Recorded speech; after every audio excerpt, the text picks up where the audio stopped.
ছোট বন্ধুরা, আজকে দুই দিয়ে সহজে হাঁস আঁকবো। এর জন্য প্রথমে একটি দুই এঁকে নিতে হবে। এরপরে নিচের দিকে হালকা করে টেনে সেটাকে জয়েন করে দিতে হবে। এরপরে ঠোঁট আঁকতে হবে, তারপরে চোখ আঁকতে হবে।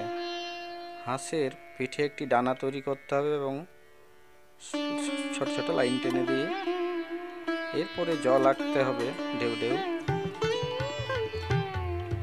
হাঁসে কালার করতে হবে মিডিয়াম ইয়েলো, যাতে দেখতে অনেকটি সুন্দর লাগে।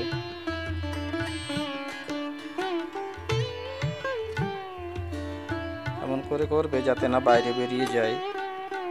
এরপরে ডানাতে আর ঠোঁটে অরেঞ্জ কালার দেবে।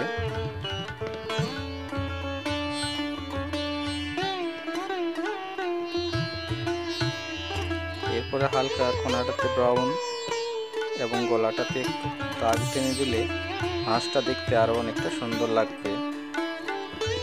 জলের কালার স্কাই ব্লু এবং হালকা করে প্রুশিয়ান ব্লু দিতে পারো। ভিডিওটি তোমাদের কেমন লেগেছে অবশ্যই জানাবে।